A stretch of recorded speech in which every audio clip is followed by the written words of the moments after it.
You wear a scent every day and you have no idea what you're actually wearing. Not because you haven't done your research, but because the perfume industry, the real perfume industry, the one that operates above what any department store will ever show you, is one of the most deliberately hidden worlds in luxury. The bottle you bought at the airport, the one you've been spraying for 3 years, the one everyone tells you smells amazing. That's not perfume. That's the introduction to a conversation that goes somewhere most people never find. Here's a number that will reframe everything you think you know about this industry. There are perfumers in the world, working right now in private ateliers, who charge $80,000 for a single bottle, not a collection, not a set, one bottle, built for one person, using raw materials so rare that the entire global annual supply of the key ingredient would fit in a single room. And the person who commissioned that bottle doesn't wear it every day. They wear it to specific moments, moments they've decided deserve a scent that exists nowhere else on earth. That is the world we're going into today. 7 levels. From the first fragrance a person actually chooses for themselves, not the one their parent bought them, not the free sample, all the way up to a scent that was built around your skin chemistry, your memories, and the version of yourself you want to leave in every room you walk out of. This is not a fragrance review. This is how the perfume world actually works.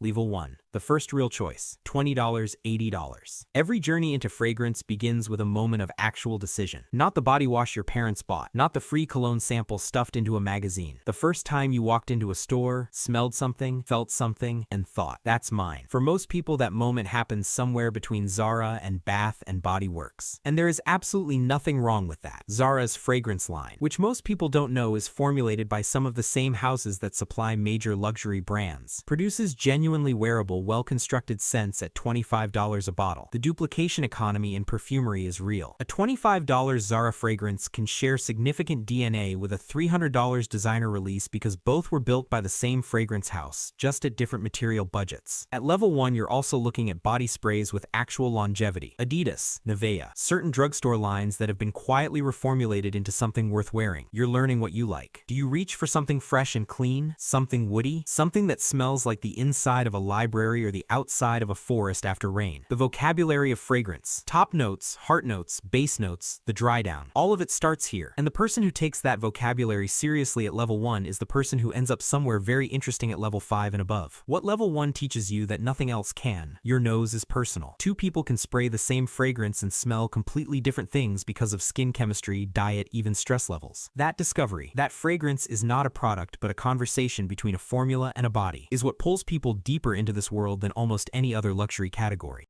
At level 2, the designer tier, $80, $300. This is where most people land and stay, and it's a genuinely excellent place to be. Chanel, Dior, Giorgio Armani, Yves Saint Laurent, Tom Ford's accessible line, Hermes. These are houses with perfume departments that employ serious perfumers, use quality ingredients, and produce fragrances that have earned their cultural weight over decades. Chanel No. 5 was created in 1921 by Ernest Beau. It was the first fragrance to use synthetic aldehydes, a deliberate choice that gave it a clean, abstract quality unlike anything natural perfumery had produced before. It changed what perfume could be. Over 100 years later, it is still the best-selling fragrance in the world. That is not marketing. That is longevity earned through genuine quality and cultural penetration that compounds over generations. Dior Sauvage, the best-selling men's fragrance globally for the past several years, is an interesting case study because its success is partly formula, partly marketing, and partly the specific cultural moment it arrived in. It smells like a decision. Clean, direct, confident, and the fact that it's everywhere hasn't made it wrong. It's made it a reference point. At level 2, you're also starting to understand the difference between an eau de toilette and an eau de parfum. Not just the concentration difference, but the experience difference. How a fragrance opens, how it develops over hours, how it smells on your skin at 11 p.m. compared to how it smelled when you first sprayed it at 8 a.m. Tom Ford deserves a specific mention here because he occupies a bridge between level 2 and level 3, his accessible line. Black Orchid, Neroli Portofino, Oud Wood sits at the top of the designer tier and uses materials and concentrations that belong one level above it. He was one of the first designers to understand that fragrance buyers were ready for something more serious than department store perfumery, and he built a business around that conviction before anyone else did.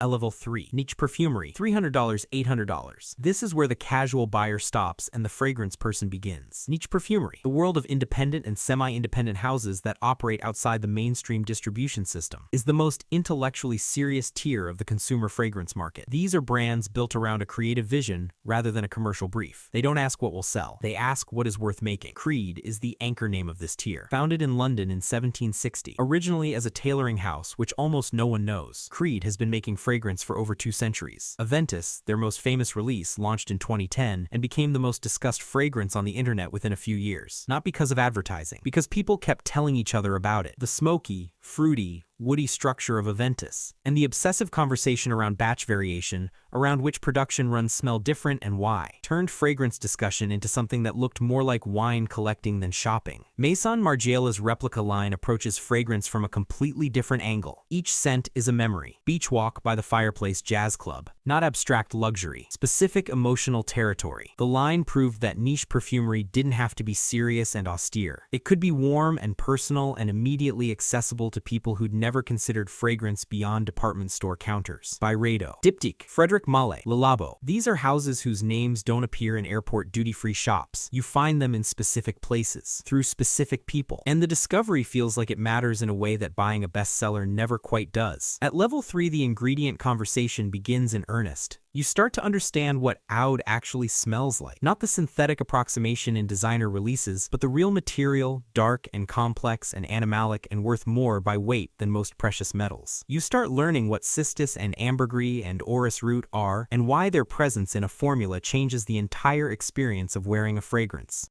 Level 4. Ultra Niche. $800, $3,000. At level 4, the houses get smaller and the ingredients get rarer and the people who know about them get fewer. Roja Dove, Xerjoff, Amouage, Clive Christian, Bond No, 9 at the top end. These are brands that operate in a register most fragrance consumers never encounter because they're not looking in the right places. Roja Dove is the most important name at this level. Dove spent decades as the head of the Guerlain counter at Harrods, the most prestigious fragrance position in British retail, before founding his own house. His fragrances use raw materials at concentrations and qualities that most houses consider economically irrational. A Roja Dove fragrance at $500 a bottle contains ingredients that cost more per gram than the gold used in the cap. Amouage comes from Oman, founded by the Omani royal family in 1983, with the explicit intention of creating the world's most luxurious fragrance. Their raw material sourcing operates on a different level from almost any Western house. Frankincense from specific Omani trees, rose from specific Taif farms in Saudi Arabia, oud from specific regions of Southeast Asia. The provenance of the ingredient is part of the formula. Clive Christian's No. 1. For years marketed as the world's most expensive commercially available fragrance, uses Tahitian vanilla absolute, Kashmiri saffron, and Indian sandalwood at concentrations that make the bottle feel less like a fragrance purchase and more like a material investment. At level 4, you're not buying a smell. You're buying a material argument. The conviction that the quality of what goes into a fragrance is worth paying for in its own right, independent of the name on the bottle or the advertising around it. Level 5. Private collections and limited editions. $3,000, $15,000. At level 5, the public market effectively ends. The fragrances at this tier are not available in stores. They're not available online through normal channels.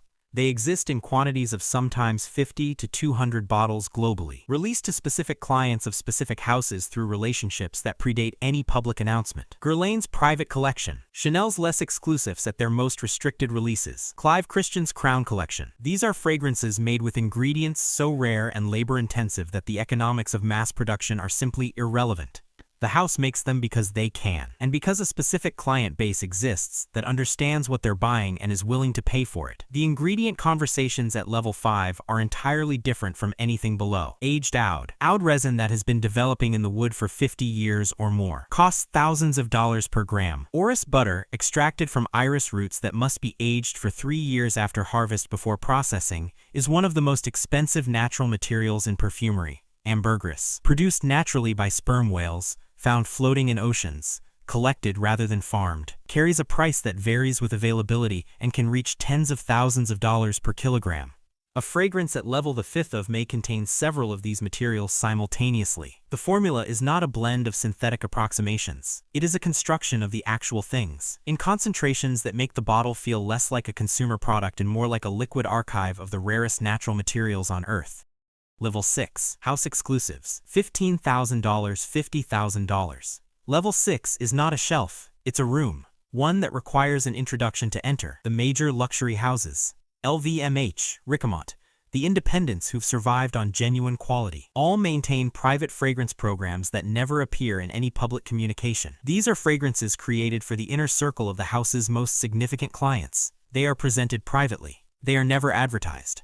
They exist as gifts, as relationship markers, as the most personal thing a house can offer someone who has already bought everything else. Hermès operates at this level through relationships that their senior client advisors manage directly. A client who has spent years with Hermès, in scarves, in leather, in watches, may eventually be invited into a fragrance conversation that has nothing to do with anything on display in the boutique. The same is true at Chanel, where the house's relationship with Maison de Parfum operates on a different axis entirely from the commercial fragrance business. The people who access this tier are not shopping. They are in a sustained conversation with a house that treats them as collaborators rather than customers. At level 6, the fragrance is no longer a product with a price. It is the physical expression of a relationship between a person and a house, built over years, expressed in materials, and kept entirely outside the visible market.